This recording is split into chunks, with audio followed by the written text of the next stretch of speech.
Oh, it's you again. Welcome back. I'm Mark. I've been a professional artist for 20 years and now I teach art for a living. In this week's YouTube Art School episode, I'll go over some of my favorite exercises that I usually recommend students who want a little bit more of a challenge. It's a little bit more advanced than the beginner stuff that I posted before, but also worth more XP points as a result. Do you have what it takes? Oh heck, quickly, class is starting.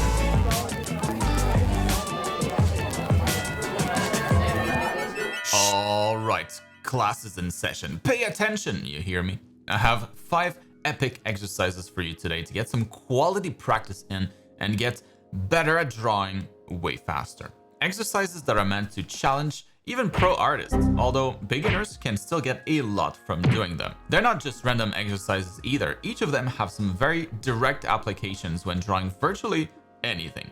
With that said, I respect your time, so let's get right into it.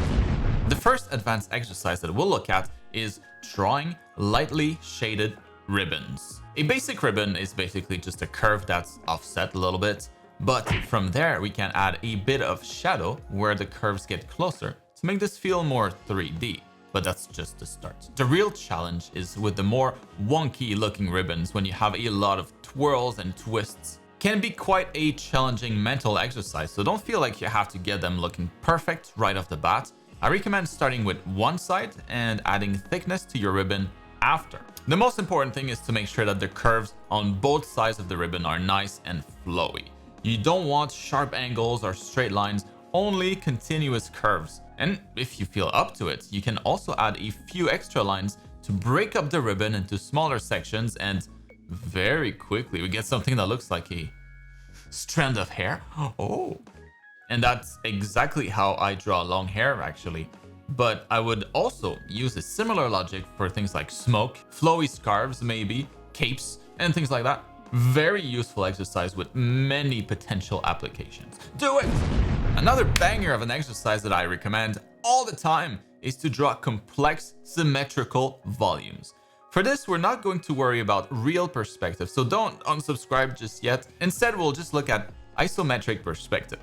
Basically, fake perspective without vanishing point or horizon. I recommend starting with a basic box that we're going to heavily customize. You can look at Google for some sci-fi chests or crates if you need some inspiration for this, but the idea is to maintain symmetry with every single modification.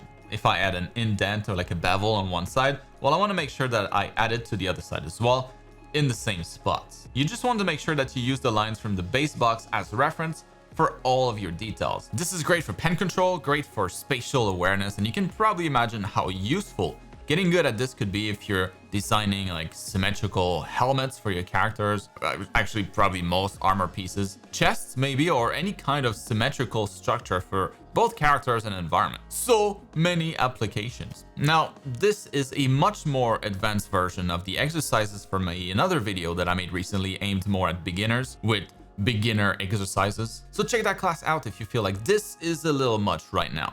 Link in the top right corner of the screen and down in the video description. Another thing you can check out if you feel like your art is not improving fast enough is my complete art education program. It's currently on sale for a massive discount until the end of the month when the price is going up. Check it out with the link in the video description below. It's never gonna be this cheap again. Oh, and I have another big update for it. I just released the first batch of subtitles, with the rest coming soon. As always, existing students get all the updates for free, so don't miss out on this. There's still a couple of days to take advantage of the sale. All right, moving on to the third advanced exercise now, line hatching. I have 2 ways to approach this in mind. The first one would be as a line suggestion. Basically, you start with a basic line, and instead of just stopping it completely at some point, instead we're going to fade it out by adding some diagonal lines progressively wider and farther apart. The tricky part here is always going to be the spacing of the lines. You really want to make sure that the distance is either identical between all these hatching lines or have the distance be progressively wider, or the opposite too, I guess. Because when you mess that up and you break the rhythm of those lines, well, it really ruins the hatching, as you can see. It takes some time getting used to this, but I believe in you. You got this. Now, let's say you're drawing a dress or any kind of piece of clothing really, and you want to mix in some shallower folds in there. Well, turning the fold lines into line suggestions instead with hatching can make this look really nice, not only for folds, but I also use this type of hatching to soften the anatomy details when I draw characters. Works quite well. Now, the other application for hatching would be as shading, which you're probably aware already, but we can turn this shading, hatching into an exercise. So to practice this, you can just draw a simple edge and focus on drawing a series of lines starting from that edge, spaced as evenly as possible, like this.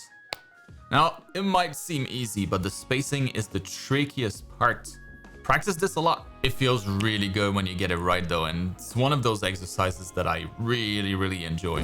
All right, the fourth advanced exercise is to practice drawing symmetrical shapes. There are two ways that we can approach this again. I can start by drawing the design on one side and then try to draw the mirror copy, but that's tricky. I feel like working on both sides at the same time, more or less, is a bit easier. I would personally start with the bigger lines and focus on those being as symmetrical as possible before moving on to the smaller details. The challenging part here will be to only use your naked eyes. No guidelines or anything else. No glasses either. Just kidding. But talking about eyes, instead of these intricate patterns that I've been working on, you could just practice drawing the eye shape, without the rest of the facial features. Focusing on making both sides of your symmetry line identical. That's something a lot of artists struggle with, and I certainly did myself at some point, and practicing this kind of exercise really helped. I don't recommend working on one side at a time, once again. Instead, work on both until you have a rough shape for them, for your eyes, and then it's fun to add details. The reason I really like working on those kinds of patterns though is that these are often ideas that I can reuse for character designs. These could easily be found as patterns maybe engraved in some of some characters' chest plates, or as just a pattern on someone's shirt or dress. They're also a lot of fun to do and can be quite aesthetic. Look at these shapes. Now, the last advanced exercise is to draw 2D shapes in perspective. So here's how to do this. Starting with the simplest shape that we can draw, the square, we're just going to subdivide this into a grid for the first example. The perspective here doesn't really matter, it's just arbitrary. All that's important is to have a solid outline for that, deformed square.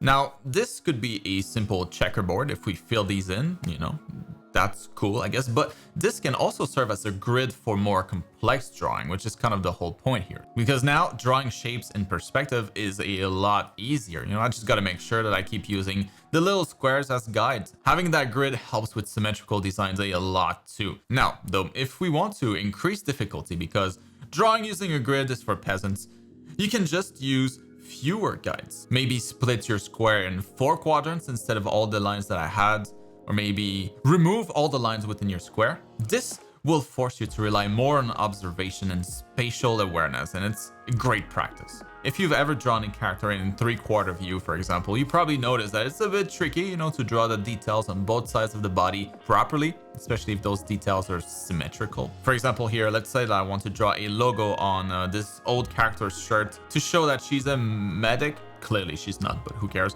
Well, I can just start with a big square placed in the right perspective on the character, like using the lines created by her shoulders and chest to help guide me, and then draw the details within that square, following the edges as guidelines. Just needs a little warp tool action to make it fit better, and well, now she's a full-fledged medic, or not. Anyways, that's gonna be it for this week's class, so I hope it was helpful. Let me know in the comments. These exercises are easy to do both digitally and traditionally, so keep them in mind whenever you have some time to doodle.